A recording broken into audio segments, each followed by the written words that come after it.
Gaming in India has leapfrogged, especially during the COVID-induced lockdowns. With the spike came the churn, that too at a rate that platforms never witnessed before.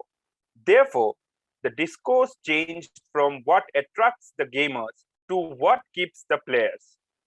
This brings us to our discussion today, scaling gaming business with optimization and fraud prevention. And to discuss this, I could not have asked for a better panel. Please join me in welcoming Bharat Bhatia, Vice President Marketing, Jungli Games, Harsh Rawat, Senior Vice President Marketing, Gamescraft, Krishnendu Guha, Chief Revenue Officer, Adda52.com, Nalin Dhupia, Head Digital Marketing, Octro, and Kapil Bonde, Market Evangelist, INSEA, Adjust. Alongside speakers, I'll also be joined by our attendees. Welcome you all. Good afternoon. Please join us and make this session interactive. Before we get into the conversation and throw those deep questions to you, I would like to start with an icebreaker. This is more like a rapid fire question that I ask my panelists to start the session. So retention is a journey that we often say starts with engagement. Before we go further, do you remember reacting to an offer that you have seen recently from a product or a service? So for example, I bought a pair of sunglasses just because I saw they are giving 1+1. Nalin, what about you? Did you react to an offer? Yeah, I guess so. So even the day before yesterday, I was making a purchase on an e-commerce site, right? So I put all the needed things into the cart, and suddenly a pop-up appears which say, add this much more amount and get 10% discount, right? So obviously, whether I needed the product or not, I added more products to that. But obviously, I availed that 10% discount. So yeah, these kinds of offers do attract. Great. Bharat, what about you? For me, it's been, I think it's been more personalized in a way. And given that we are in a bear market, I got a notification saying that this stock has dropped by more than 30% in the last 30 days. Why don't you accumulate it? So I just bought the dip. Great answers. Harish, your view on? So I think I'm a bit of an outlier because typically I don't shop basis the offer which hits me. I think of something that I have to buy something, and if the offers are there on the platform, it just sweetens it for me.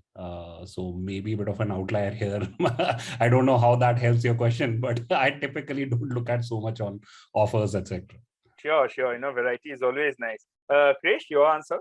What about you? I have one interesting thing. So this I have shared, I think, in the past also. So this was I purchased one dress for my wife. It was from a US retailer online, and exactly 1 year later, they sent me a very personalized email. I just taking the cue from Bharat what he mentioned.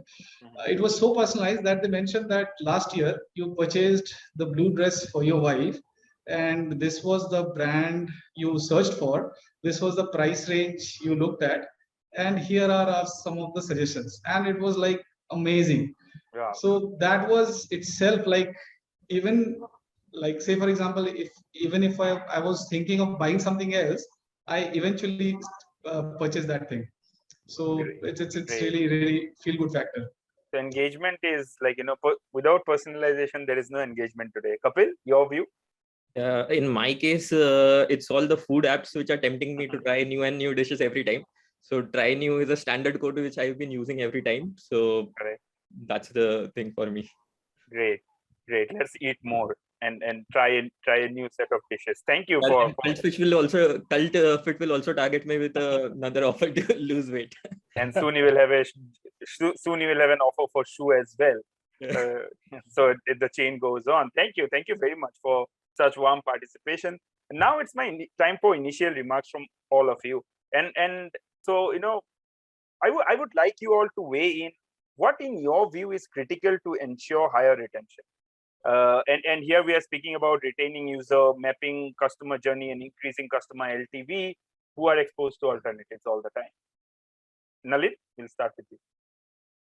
So in my opinion, right, first of all, the foremost is like the basic gameplays and the UX UI, which always matters with every game. Like if that's are not good, again, there is no things ahead and nothing else can work. So those things should be there, first of all. But apart from that, what we can improve, the already number retentions are good and decent retentions are getting, D1 retentions are good. How we can convert to the longer retentions is what we can work on, right? Correct. So again, in that case, your first impression is always important, right? You make your first impression count, which I always say. So that is basically initial user journey. Correct. So you always support the users. Like for example, if there are some tutorials on the app, while they are not needed, maybe they are push away the users, right? So then that is something which is not required. Although your gameplays and everything are good, but you have put the tutorial, unnecessary tutorial in front, Correct. that might not work out for you guys, right? So these kind of things are more important at what you're putting up as a first impression for your product, right? Apart from that, there should be again something which is called sense of progression within the games, right? If there are no sense of progression within the game, right, there are no leaderboards kind of a thing, or maybe league systems, or maybe daily missions kind of things, which gives a sense users to come back to the platforms. Correct. Like they gives a sense of progression that I have something to achieve more. If I will not go today there, this will not be there. I will lose these things out. So this sense of progression should be there for sure, right? Other things which all marketers we use is basically like timely offers, timely PNs, SMS, referral things. If your games are, if your friends are playing, you would tend to play those games more. So these kinds of things again works well in terms of retention when we talk about. Yeah. Krishnendu, you heard Nalin. Do you concur, or what's your point of view on this? Yeah, I think Nalin nailed it. All the points he mentioned was absolutely correct.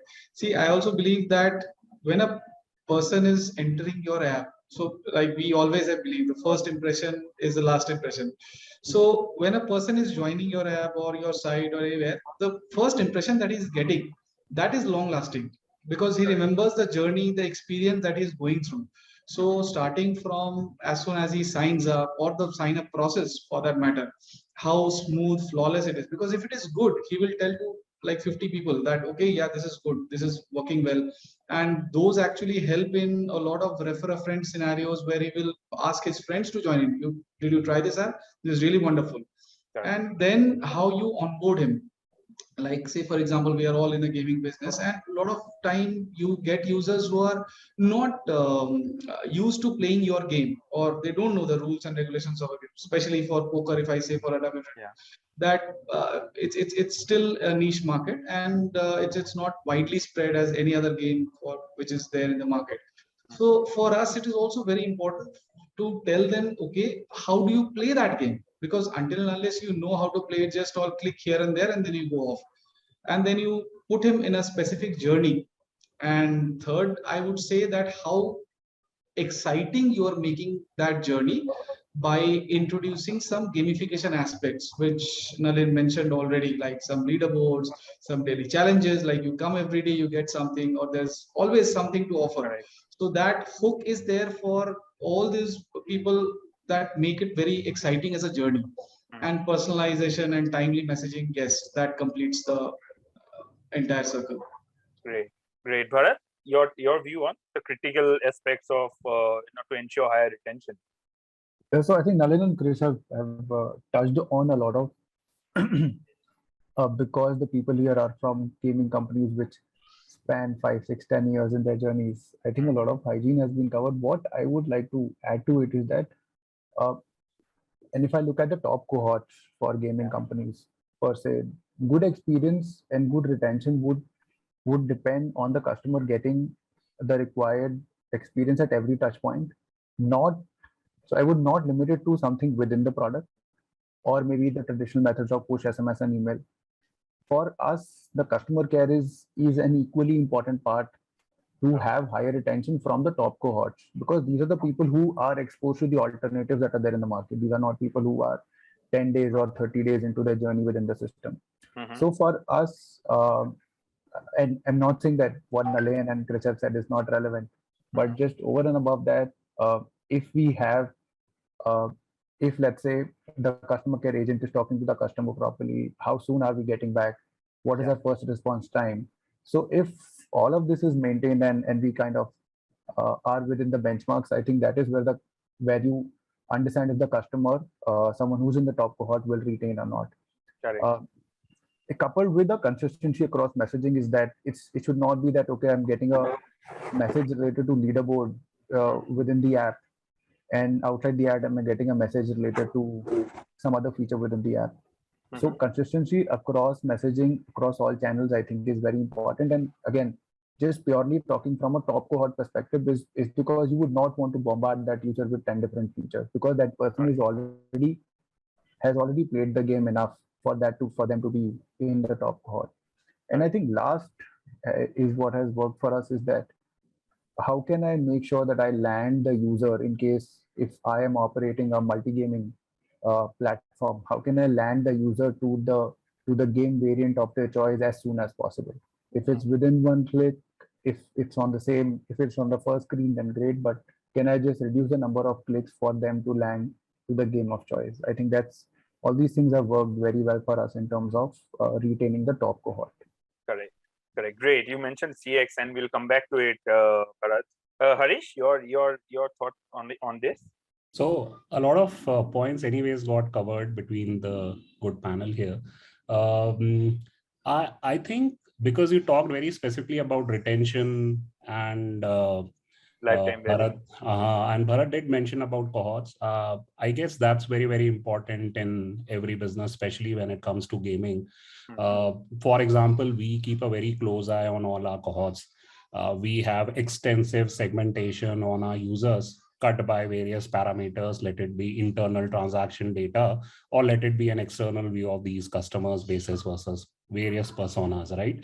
And that enables us to understand, the consumer slightly better and beyond data.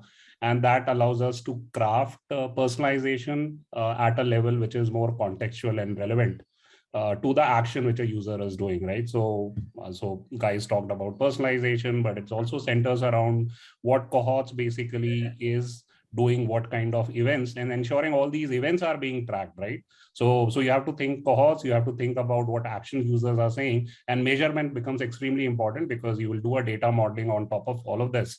And that data layers needs to kind of throw insights into your day-to-day, let it be the journeys which you want to create, let it be the offers which you want to create. So I think that's a very important core, and it kind of starts from there for us. Great. Thank you, Harish. Kapil, over to you. I mean, like, you have heard their diverse view on this, and you look at it through a different lens altogether, coming from it. So what's your summary of this entire critical aspects of retention? Right. So I think from a product and communication angle, it's already answered, but I'll try to answer this question from a MMP perspective. So the way we see it is that for any app or a game, they need to clearly, like Harish also mentioned, that one should track the events. So a publisher needs to have a clear understanding of what particular events define the success of their app. So once you define those events, then you would be able to track the journey of the user. And the best thing about a MMP is then you can actually link these events to the user acquisition source.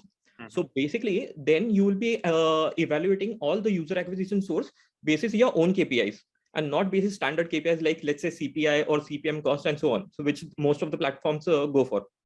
So that is how a MMP shifts the power from platform to a publisher, because you would be able to evaluate which particular media source is giving you the best quality of users for that particular event. So I think that is the first thing which the way we see it. And second observation which we have is that a lot of, though retargeting is already a widely discussed topic, but means almost the way we see it is a lot of the within gaming space, almost the topmost games have their 10 to 15% of their installs coming from reattribution. Okay. Whereas if you see in India, for most of the games, the figure is actually less than 3 or 2%.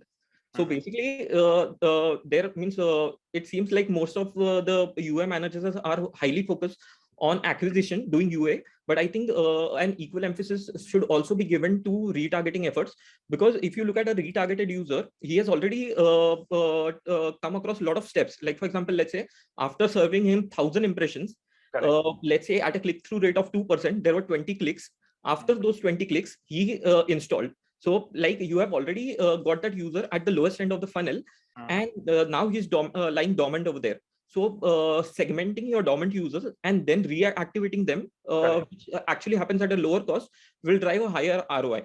So I think that is the lowest hanging fruit where we don't see a emphasis among a lot of gaming apps in India currently. So I think that is also one key aspect where if focus can actually help to your gaming apps to improve the retention. So that is what we have. Yeah. Any views on why the emphasis is less? The way means basis our discussions is a lot of times the acquisition only takes up so much of time that there is less amount of times of left to focus on retention. So they do focus on retention. It's not like they don't focus, but the priority is lower. So Okay, that is what okay. happens. Do you agree with the Jason, Bharat? What's your view? No, I have a different view in this in terms of, and I'd not put it on the MMP per se, but I think the more mature your app is, the number of reinstalls will increase, right? And that is when you start. So I think it's just purely on the life cycle of the app that you are in. If the app is new, obviously you'll have a higher install ratio. But and this is something that we've seen in the last 1 or 2 years, Kapil, is that the more and more we've acquired in the past, we know that the reinstall ratio is increasing. Right. And so it's just a matter of what the numbers say is what I'd say, Anirban. Great. But staying with you, Bharat, I mean, offers remain an integral part of engagement strategies. And you mentioned about ensuring that the right person is served the right game at the right point in time. So, what is the process of personalizing the offer to ensure right user is getting the right offer? Okay, so that's the holy grail of sorts. I would probably touch upon two experiences. One from food tech. I worked at Foodpanda for 3.5 years. Second, I'll touch base from my gaming experience. At Foodpanda, what we did was we were handling the orders through the app, just to give some context, for 44 countries. So what we realized is that it is not viable, and I used to work in the global team based out of Berlin. So we used to send one notification, and then the local team would also send one notification. And it would there would also be a lot of bombardment that is done to the user. So what we figured out is that how do we make the journey more personalized for all 44 countries? So this is something that I still not see a Swiggy or a Zomato doing, which is also very simple. Is that so? What happens in food is that you kind of know the pin code of the user, and you also know the sub areas. For example, in Delhi, I know if you're in Saket or Karolbagh. Now, Karolbagh in all probability would not deliver to Saket because these are areas which take probably an hour or more to deliver in. So what we did was very simple: is that have some notifications which are automated saying top restaurants in Saket. Top restaurants in your area, number 1 rated restaurants in your area, number 1 Chinese restaurants in your area, etc.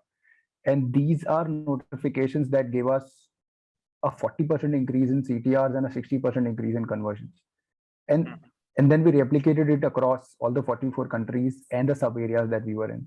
Took a lot of time in implementing the ETL pipelines, etc. But when it went live, there was honestly no notification which gave as big an impact as those at Foodpanda. From a gaming standpoint, what we do is, and because gaming is a lot in gaming is bonus driven. Now giving bonus to everyone is not correct. So what you have to check is bonus affinity, like does the user need a bonus or not? And for a lot of your top cohorts, you would have that historical preference. Then there would be something around the type of bonus, like if you have 4 or 5 types of bonus. So if, for example, someone would want missiles and milestones, someone would want a normal bonus, someone would want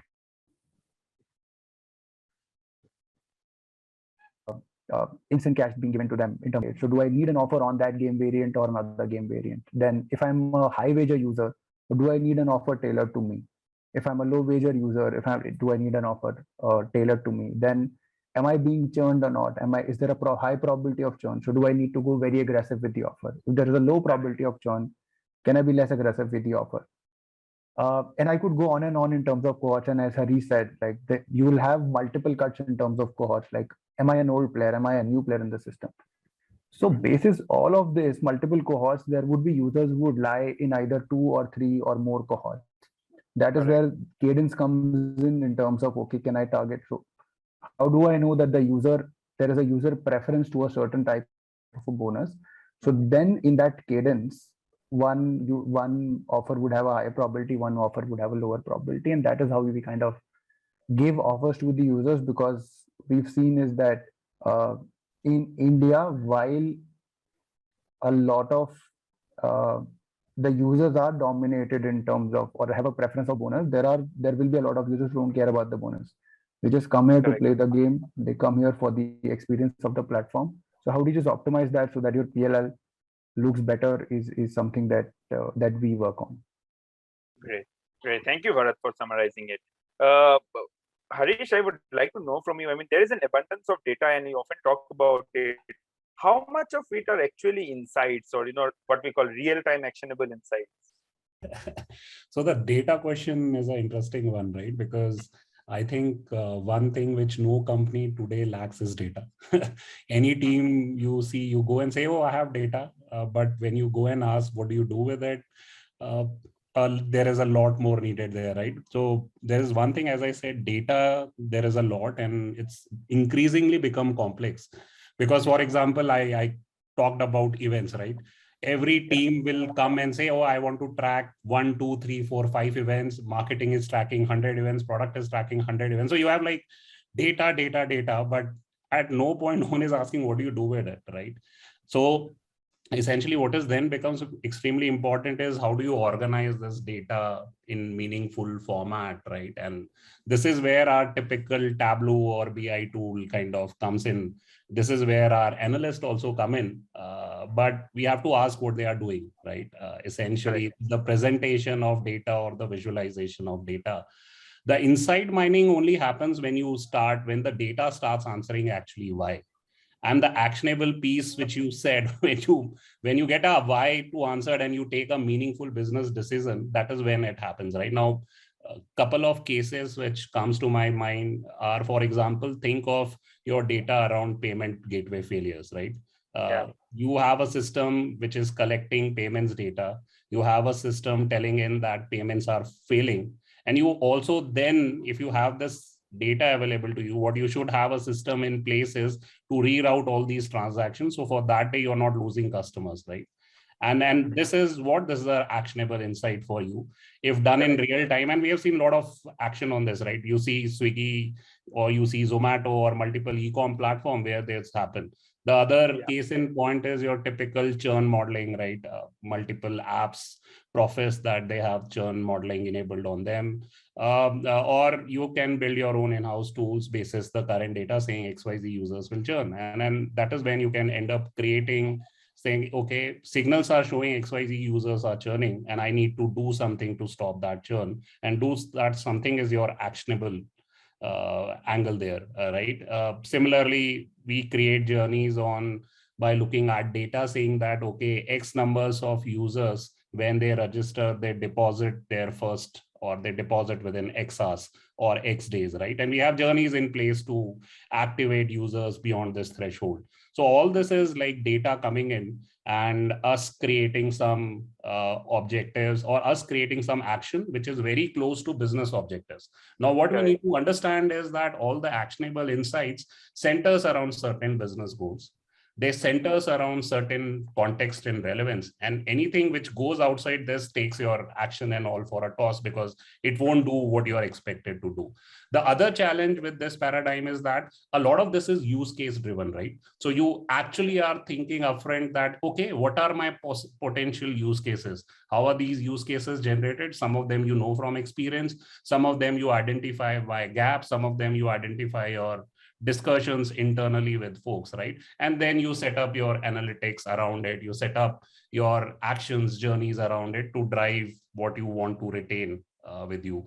While all of this happens, I feel the bigger challenge is with all this technology, we still are not able to like upfront say that, okay, these are probable patterns which we are missing, right? And hence needs action. So I think that is one gap area. I honestly am yet to come across something which is fully sufficient. Maybe that's a utopian concept, but all I have to say is it's still a lot more human. It's still a lot more thinking. And then all the guys internally at their end are creating their own systems to mitigate or rather mitigate the risk or take those actions by looking at the data. So that's what essentially I've seen as a trend across. Correct. Great. Thank you, Harish, for summarizing it in this manner. I would now like to ask Krishnendu, 3 million registered users are like 3 million journeys, each customer or each user would have one different journey. How do you map the consumer journey on your platform? And if someone is dropping off, say, from the payment gateway stage, can you then actually send a personalized communication to know why the customer dropped while depositing, and then probably take a corrective measure from there? Yes, so I'll answer the first question first. Yeah. So yeah, it's true. Like every customer comes from, it boils down from the source of acquisition, from where the customer is coming, what type of ad he has seen, what type of offers he has seen, and how is he joining the platform. And then as soon as he onboarded, that journey begins. Now, obviously, every customer who is coming onto the platform, he would have different expectations. Now, it's very important for us as a platform provider or an operator to identify quickly what is his expectation and then deliver to his, or meet the expectations. Now, for that, yes, I probably Harish and Bharat and Kapil have already mentioned that cohorts and all, it plays a very important part. And just to add to top of that, it's very important that when they come into the platform, it's essential to identify that the behavior. So the first step, what are the actions? Like as Harish rightly mentioned, that in your app you will have probably 500 events. Everybody is tracking. Now, what to do with that? Now, if you're really tracking that data, that will give you the behavior. So as soon as he enters the app, what is he doing? What is he clicking?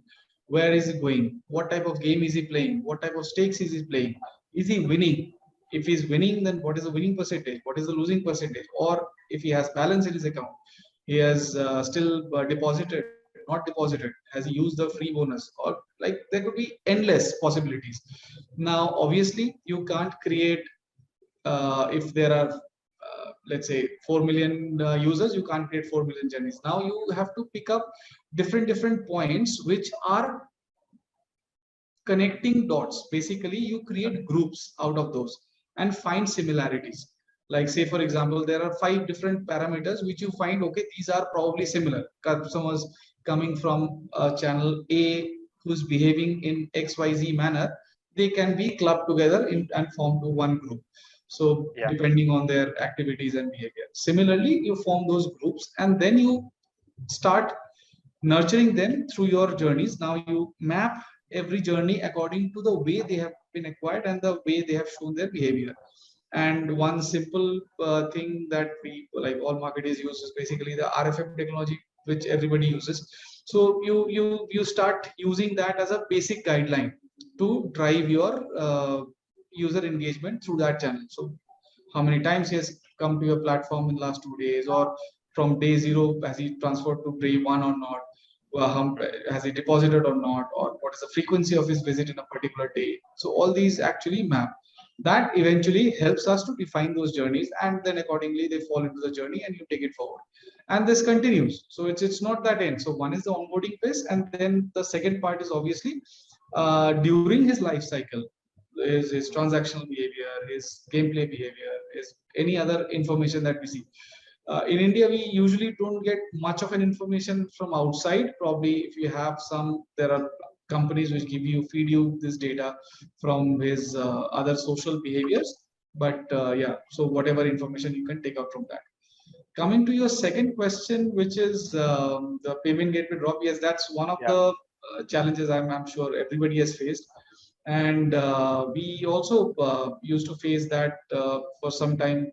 There was a drop which was increasing, and then we usually used to send surveys to find out what happened, or a communication just to find out surveys to find out the experience, and obviously communication that okay, you didn't complete, what was the reason. See, some of the reasons you already get from payment gateway information, like the failure reasons you get, and then you categorize, okay, there are some failures where the customer directly cancelled, there are some failures which probably happened at the bank's end, there are some failures the card the card balance was not sufficient, whatever. So all those information, and you categorize, and then you create personalized communication to target those users. But what we found most effective was immediate. So let's say a payment gateway, if it fails, and if you reach out to the customer within say 30 minutes, that works really well, and that has worked for us as well. Like as soon as it dropped, and if you reach out, okay, you're not able to make that transaction, let me help you out with that. That really works for us. Great, great, thanks. I mean, this was really insightful.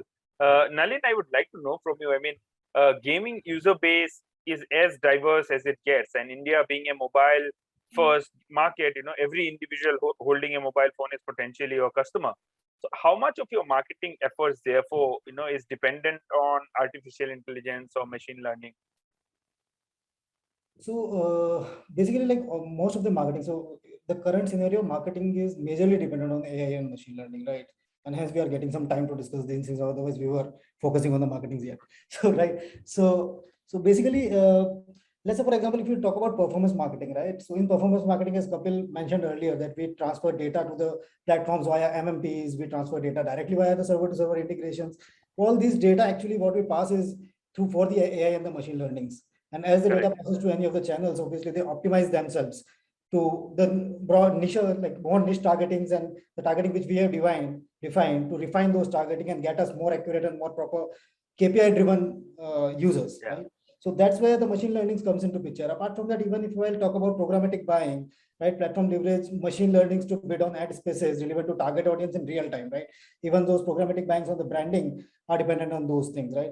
When the current or creative optimization, if I will see, are totally right now in terms of again machine learning and all those things. So we pass 2, 3, or 4 creatives, and then we based on the data and the players out.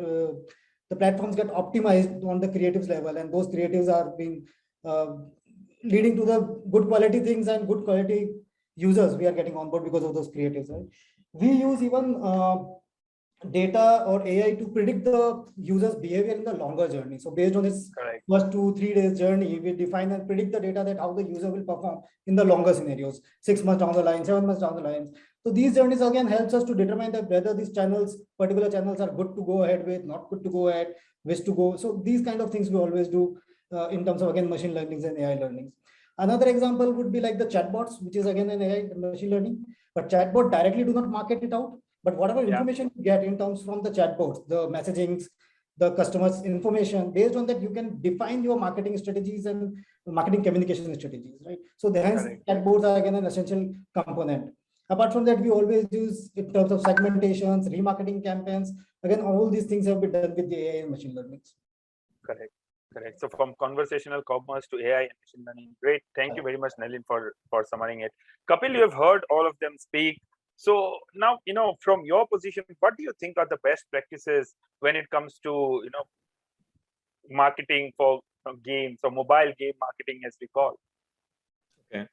So basically, for any publisher, whether gaming or non-gaming, the first recommended thing would be a strong focus on driving user acquisition through organic strategies. Because that is because the value which a self-incentivized user would bring to a platform is anytime higher compared to a paid user. So that's why focusing on your ASO keyword optimization is definitely the first focus area any publisher should have. But then you also need to supplement your user acquisition efforts with paid activity or paid acquisition. So that is where, like Harish pointed out, like these days you have a lot of data. Means in fact you have a lot of data, more than you want. So, but it is what you do with that data. So that is where, like earlier pointed out, personalization and localization also comes into picture. Because given this amount of data, it is very important, like whenever the user is coming to your app for the first time, the way you greet him, how you say hi. And so basically it is that those are the key defining moments where the user is going to decide whether he wants to stay with your app or whether he is going to drop out. So I think better use of data from a personalization perspective is important. Thirdly, there is also localization, because localization will help the user to understand the product in a much better manner. Because these days we are not only confined to one market, especially from a gaming app perspective, a lot of them operate across multiple geographies. So that's why if they are able to personalize their creatives, which will help the end user understand the product in a much better manner. That will also help them to drive the usage of their app. That is one thing. And additionally, as mentioned earlier, in addition to utilizing MMP, the way to track the standard metrics like return, like installs, ROAS, LTV, and so on. One also needs to come in mind that the media costs are rising every day. Means it's been rising yearly. Like for example, the recent IPL auction is an excellent example. So given the fact that the media costs are going to rise, then you need to also keep on identifying other media sources which are going to give you the same quality of users or better quality of users for that particular event at a lower cost.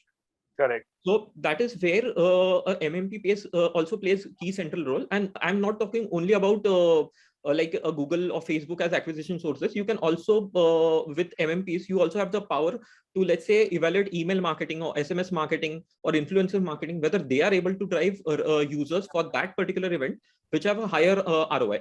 So I think one needs to evaluate it from that perspective also. And additionally, what one can also do is you need to constantly think about how you can strategically leverage your existing data. So one use case is, like, for example, let's say generally there are times when we optimize towards CTR, right? But instead of directly optimizing for CTR, what you can also do is there is a problem called fat fingers, which is basically accidental clicks. So that's why instead of optimizing for CTR, you can actually leverage segmenting abilities of MMP to segment only those users who have clicked on an ad more than twice. Wow. Okay, so that way you are actually, because the first click can be accidental, but the next clicks could be highly intentional. So that way you would be actually reducing a lot of wastage from your marketing budget and optimizing strongly towards intent. So I think a couple of these strategies are something which every game marketer should focus on. Though basic should definitely adhere to improve his game marketing. And just the last comment would be to attend webinars like this, where we get to learn the best from the best in the industry. Definitely. Another aspect of mobile marketing when it comes to games is ad fraud. And I would like to know from all of you, what are your views on ad fraud? The emphasis in the discourse when it comes to ad fraud has been around detection of ad fraud.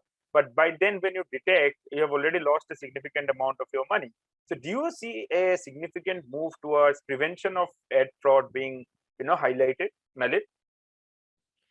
So I think here the major help we are getting is from the players like Adjust, right, where they actually are filtering out the all the click attributions and everything else in the initial stage itself, right, where they are any type of like click hijack or click injections or any other type of attribution frauds.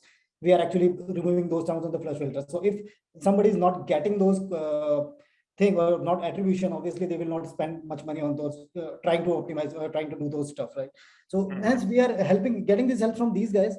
Apart from that, another kind of frauds which happens usually are basically the manual frauds which happens right within the game itself.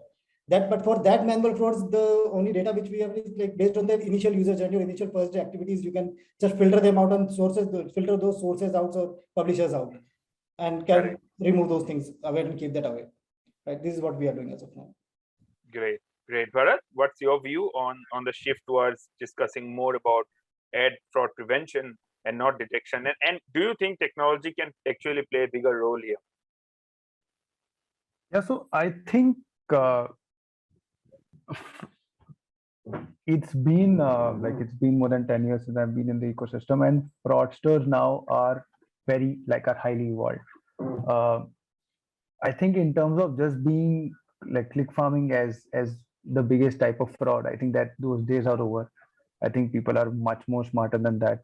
People understand what MMPs are doing at their end, like what is the algorithm that the MMP has to detect fraud, whether it's click farming, so for example, are people filling the form in less than 5 seconds?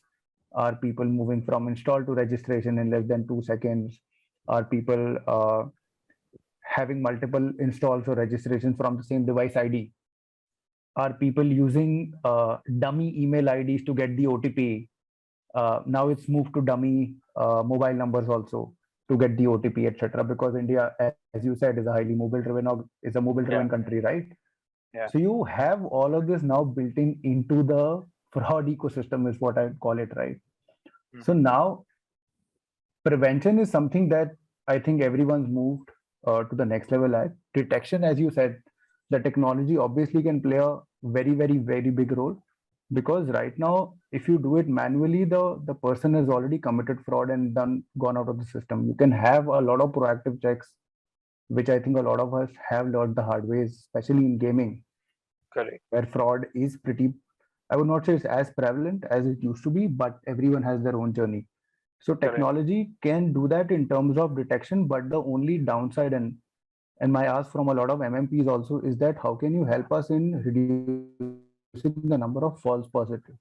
Because an analyst can also put their pivot tables and detect that the fraud is happening from an XYZ source. But reducing the number of false positives is the most important, and that is where technology can help play a role, or an MMP can help play a role. Correct. Correct. Kapil, would you like to take it? Would you like to answer to Bharat? Yep. I think the way this fraud needs to be looked at is from two perspectives. One Yeah. is pre-install fraud, and the other is post-install fraud. So on the pre-install fraud, like earlier Nalin also mentioned, that we need solutions who are into fraud prevention rather than detection. Because once the data is in your system, then it becomes very difficult to weed it out. So that's why fraud prevention makes more sense to keep your data clean and keep on optimizing towards your goals. Whereas there is also the fraud is continuously evolving. So like, for example, just to give you a mention, app from a real money game category in a different country face this same problem, wherein we witnessed hybrid kind of fraud, wherein it started with a genuine user, and after a certain stage, they deployed a bot to carry on further. So the thing is, it is very important from a post-install perspective to have a very dedicated team who is continuously investigating the evolving nature of fraud. So that way, you will be able to then detect those frauds and weed it out. Because here, I think everyone would agree, because I think trust is something which comes first in the real money game category rather than being revenue positive. So I think definitely a fraud prevention is something where you can't have any compromises going forward. Great. Great. Harish, your take? So I think between Bharat, Nalin, and Kapil, they mentioned strong points there. I like those examples which Bharat also gave, very specific. And like he said, I also believe the guys who have to do fraud, they will figure out their way to do their fraud. There's a lot of money riding in this industry. And with money comes its own responsibility and its own set of fraudsters. So jokes aside, but yes, the fraud landscape is evolving very fast. You might have your MMP layers of fraud. You might have your data analytics in place, but it actually requires a constant vigilance to be looking at your media sources all the time, to be honest, right? Every day, if I see a number spiking from a source, and I get really wary. I ask my team, okay, is this genuine, not genuine? Has it actually taken attribution from some other sources, right? And all of this has huge ramifications in the way we decide to spend our money. I actually, money spend or money loss is secondary in my view. I think of all the efforts which we do to run campaign, and then budgeting exercises, rationalization of spends, all of that goes for toss when you have an event like fraud. Think all the decision making you would have done till that point, right? And you realize, oh my God, this is a fraud, or this was a fraud, right? So I think constant vigilance and building the right type of structure is the way. Now, it could be a mix of right MMP platform, a mix of your analytics, which is layered at some form, doing it real time. Technology is an enabler, but is that it? I don't think it will be, because it's a constantly evolving scenario. Great. Great. Krish, your take on this? I think, see, as I think all of them mentioned, mostly all points covered, but just one couple of things I wanted to highlight. See, as Nalin mentioned earlier, the type of fraud was completely different. So in those days, in like working in a prevention model really worked. Like, okay, you identify, you catch, and then you. But as Bharat mentioned, that fraudsters, it's basically a business. And today, like, who would have thought 5 years back that you can receive an OTP from a website using any random phone number? So these are all like evolution, and obviously the more we get stricter, the evolution will happen faster at every end. So I think detection is extremely important, and technology plays a very strong role here. Because see, end of the day, you are going to scale up your business, right? You're going to not satisfy with, let's say, 100 customers coming to your site, right? Correct. You're going to scale up. Now, when the scaling is huge, you can't manually do all those checks. You will have to have certain basic system in place, obviously, which is your in-house system, plus the traffic monitoring system, which is led by, there are a lot of third-party companies and tools which do it, which tells you the like the amount of traffic you are getting, what percentage is fraud, what type of fraud, whether it is click or whatever, OTP, whatever, everything. So that is extremely required. So 10 years now back, I wouldn't have thought of, okay, I would need that software. But today, it is like absolutely necessary. It's just like the way viruses have evolved, and so have antiviruses. It's similar system, because the frauds have evolved and so have the backing, and it's a constant war which is going to happen. So I feel technology has to play a very important role in detection, specifically in the scenario that we are in, and the evolution that has happened over time. Great. The ticker says I have exactly 15 minutes left for this session. Yeah, please, Kapil, go ahead. Yep. So just taking in all the views from the panelists, what I understand is one needs to have a dedicated solution or a vendor who would be paid as a financial incentive to catch fraud. Because when the incentives are aligned, I think that is where you would see the actual results coming in. Yeah. So, yep. Yeah, thank you. I mean, that summary really works well. Thank you very much, Kapil. Before we wrap, I would want actually one more question, that I would want to ask each of you, and then we'll have the concluding remarks. So, can you highlight a recent example where you leveraged customer insights to decode a trend and then actually created a strategy for the benefit or even for course correction? Harish? From our point of view, this, in my view, is like an ongoing exercise, because you are always on with the data. I guess one case in point is, how work has happened on the organic acquisition side. A lot of gaming sites, especially real money gaming, they have their free app listed, right? And essentially you have users coming onto the Play Store. Essentially all these are users which starts with the idea that, okay, I heard about this app, let me find out. It's an app, so we will go to the Play Store and essentially search for them.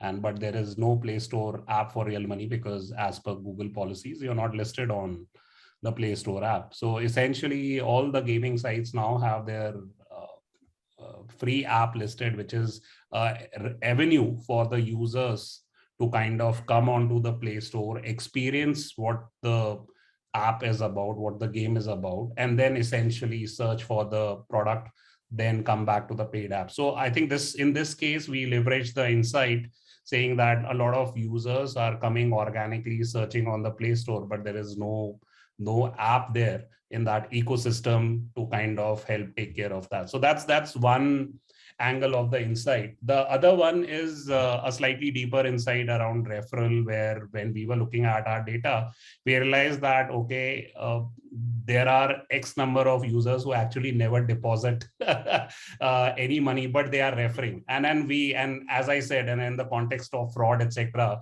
we started looking at a lot of data points around their devices, around who are they like the child of some parent referring to themselves via some other. So you started looking at all of this, but while there was a bit of a fraud, but what you see is there are a bunch of genuine users who essentially are coming to the platform, playing free game, and they feel that, hey, by the way, this is not for them, but they're probable friends. Now, the way we looked at this was we started looking at the gameplay data for these guys and started creating personalized missions for these set of users. So we said that, okay, to these set of users who play X kind of a game, to this cohort, we should present a referral mission.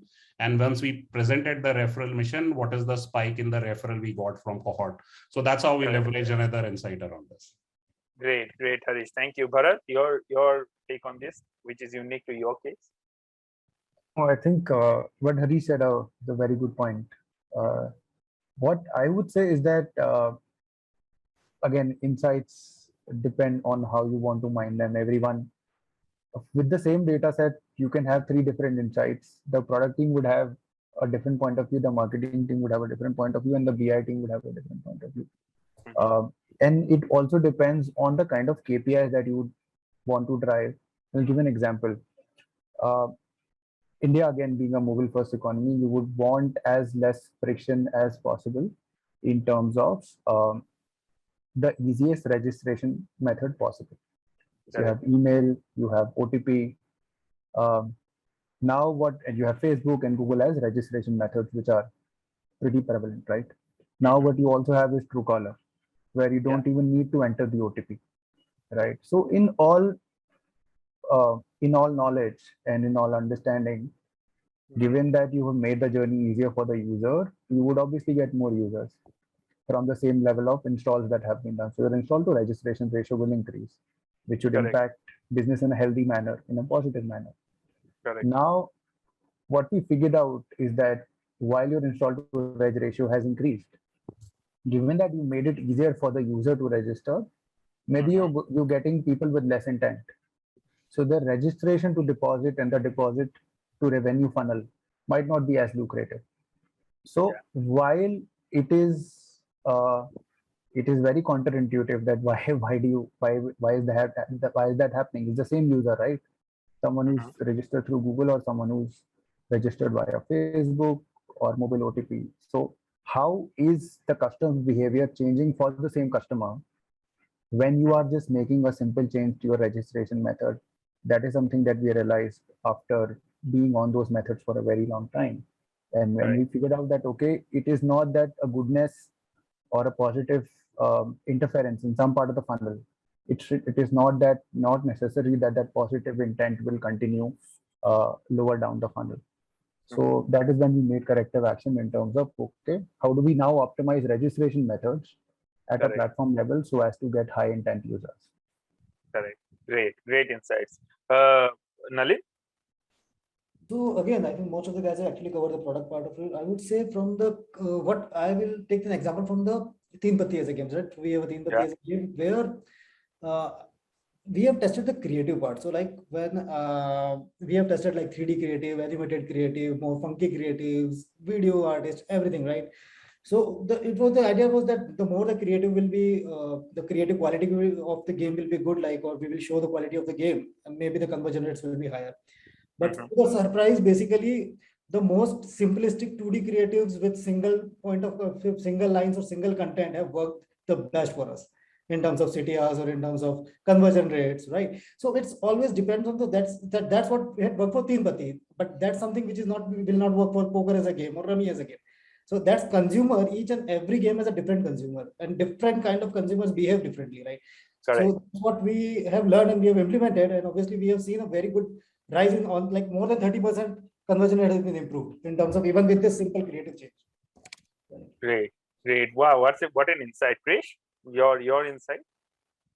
Yeah, so one thing that was quite interesting. So we thought of introducing some good amount of like distributing prizes on free roll tournaments, and the initial thought was, okay, like we spread it across evenly across like the entire day, and we started working, but it somehow wasn't working. So then we started looking at data and figured out like why it's not working, because we have increased the amount and everything. But then we realized that the distribution that we have done was equal. and the flow of users coming in different hours of the day are different. So that was very strikingly, and then we thought, okay, let's change that.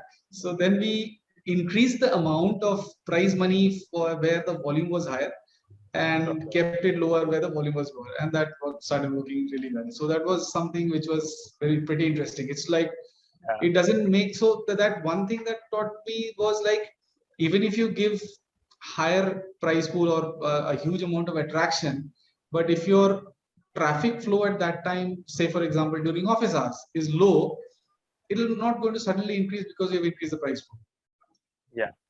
Yeah, okay, that was more of a course correction measures based on an insight. Brilliant. Thank you very much, Krish. Kapil, speaking about data and consumer insights, how can gaming marketers leverage an MMP to drive their growth? Yep. So in addition to the standard use cases which most of the MMPs offer, like for example, tracking installs and tracking other metrics like retention and all, when going for an MMP, one needs to be also consider how a MMP is also solving other problems. Just for example, today, given the complexity of the digital advertising ecosystem, an average UA marketer is anytime looking at close to 15 to 16 campaigns at a time. So given that this kind of complexity, Adjust has a feature called Adjust Automate, which helps you to actually optimize these campaigns. First of all, view all these campaigns in one single dashboard, and then quickly optimize these campaigns from one single interface. So this small feature actually saves a lot of time of a lot of UA managers, because then that time can actually be used to do more strategizing and do more actionable work.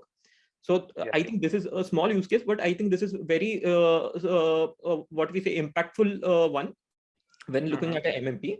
Additionally, one should also take into account that when you are scaling or when you are growing, an MMP should not, or the MMP cost should not become a restriction on your growth. By this, what I mean is, at Adjust, we offer unlimited raw data tracking. So that way, let's say, whereas some platforms would offer around tracking of 180 days data or pull out of, let's say, only 80 or 90 days of data. In that case, what happens is, if a user is coming after that time period, then that would be counted as a new install. As a result, you would be paying for that user twice. Whereas in our case, if that user is coming in, we would attribute that as a re-attributed install. And as a result, if you look at this, it also helps you to build a strong, when you have this kind of unlimited data, it also helps you to build stronger prediction and LTV models, which are more accurate. So these are also some pointers which you need to consider. And one thing which we have observed is, since this is a very technical product, and given the evolving nature of the landscape, one needs to also have a very strong dedicated support, where the client would not hesitate to call the MMP partner at any point of time when he is facing a challenge.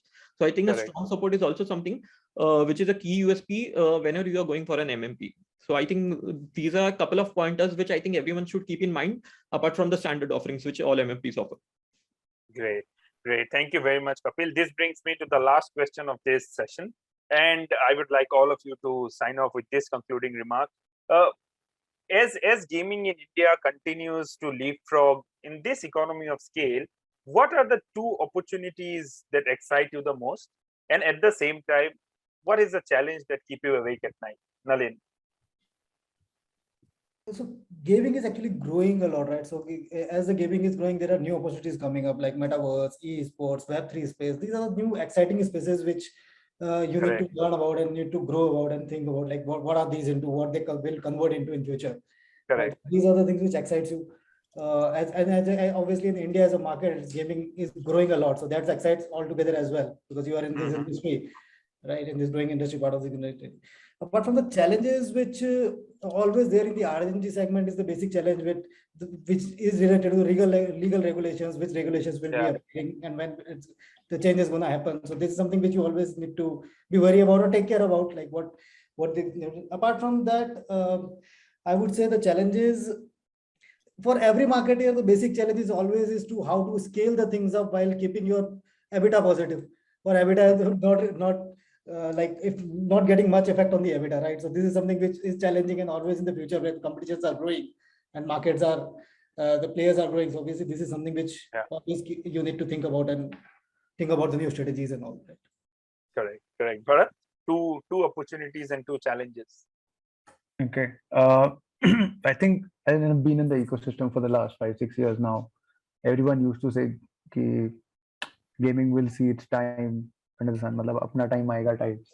Right. I think now is the now and probably 2019, post 2019. I think the time for gaming has come in this country. But I'm still more excited about the penetration that could still come. The games that India plays, Ludo, Team Patti, Rummy, poker, etc. These are all games that have stayed with us for the last, I don't know, 100, 500, 1000 years. So I think I am more excited about one, like what more can come in terms of penetration. I think second is I also see a gradual decrease in the stigma around gaming. I see it being as a genuine career option.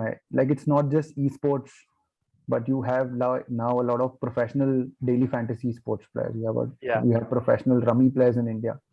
You see ads on Instagram and YouTube where people say, "I will tell you how to create a winning fantasy team. I will tell you how to play poker, etc., etc." So that is what excites me, is that a lot of work that the industry has done overall in removing the stigma is coming to fruition now. The challenge, again, as Nalin said, because we put a lot of time in gaming as a business overall, is I think EBITDA positive for most of the companies. So when you put in a lot of time in figuring out your spend strategy, acquisition strategy, any regulatory challenge that comes in your way, which is unannounced, so that obviously does not keep me awake at night, because now it's happened a lot of times, but back in the day it used to, definitely. And I think and it's not just like the second challenge that I feel as a marketeer, not just as a gaming marketeer, is the ad ecosystem challenges. If iOS has thrown such a curveball, Apple has thrown such a curveball in the last 2 years. If Android does something like this, then are we prepared as an ecosystem? So I think this keeps me awake at night, is that I would not want Android to take that step. While privacy is important, but how do you also make sure that people who are spending money on acquiring users are not hurt badly? Correct. So yeah, those are things that keep me excited. Thank you, Bharat. Harish? So between Bharat and Alit, they have covered some points which I had at the top. But yeah, so 4 points are already gone. Now you have 5 and 6. So I just kind of reword it in my flavor. I would say that exciting for me is the growth of gaming, right? I think Nalin touch base, but if you see world over, the biggest entertainment business is gaming. At India, we are still like scratching the surface here. So that is very exciting personally for me. And what I personally look forward is to rise of, I was looking forward to rise of crypto gaming. Now with this entire regulation kicking in, I don't know how it would go, but world over, this format is very exciting. So I thought it's very interesting personally for me. Challenges. So for me, one challenge essentially is the media inflation, right? And I think somewhere Nalet did say that, okay, where is the next profitable media source will lie? But the media inflation in the ecosystem is insane. And that that creates tremendous pressure in the way you acquire users and what you want to spend and at what cost you want to acquire. I think that's the bigger one. And also the other related challenge is, once you have the user into the system, how do you make them deposit, right?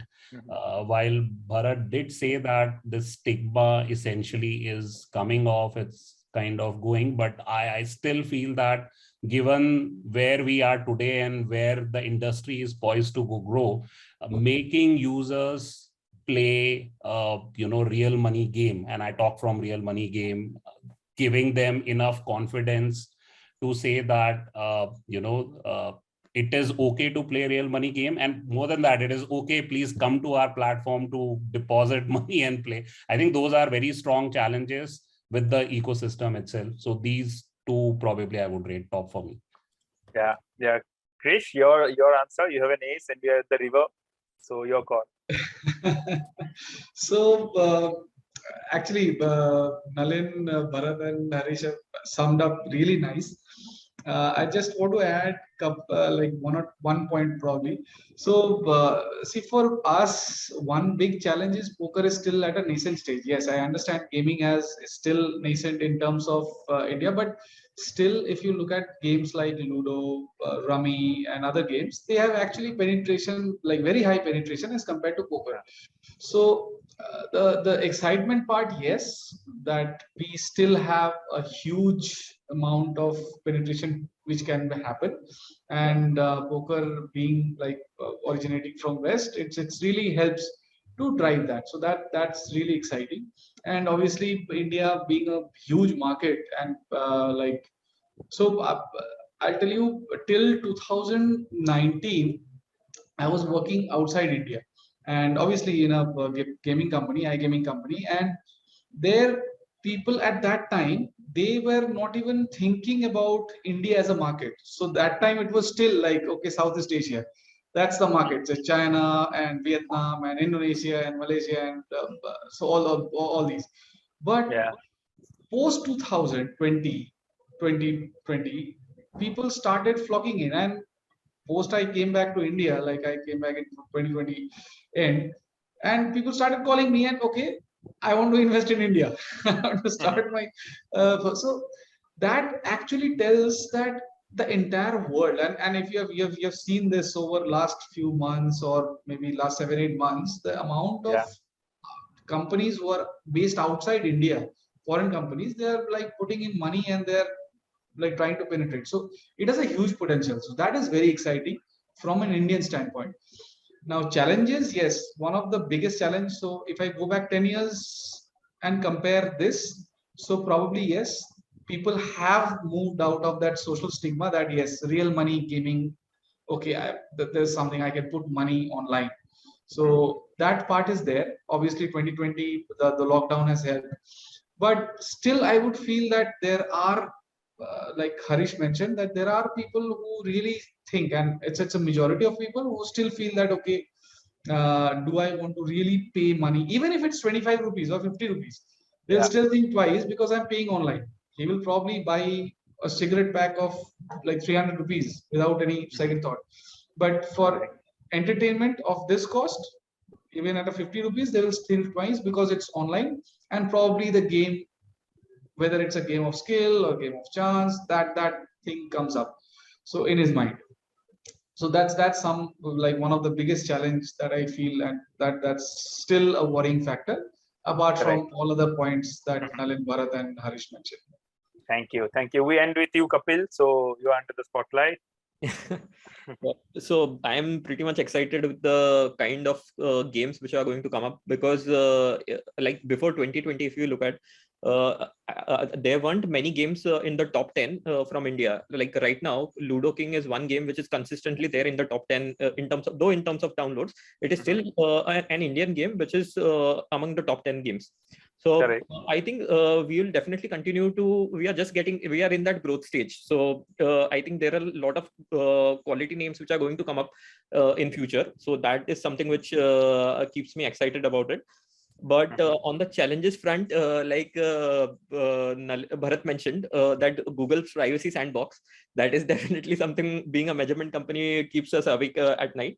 But hopefully the way they have been doing it seems to be more holistic and more accommodative. So I hope that will definitely not surprise everyone like the way iOS did. So that's from my end here. Thank you very much, Bharat, Harish, Krishnendu, Nalin, and Kapil. It was great chatting with you. Thanks a lot for your time today. Gentlemen, thank you very much for such an insightful session. I must say, I have learned a lot today, and I am sure our attendees who had joined us also felt the same. This was my time discussing scaling gaming business with optimization and fraud prevention. I am Anirban Roy Chaudhary. See you next time. Thank you for joining.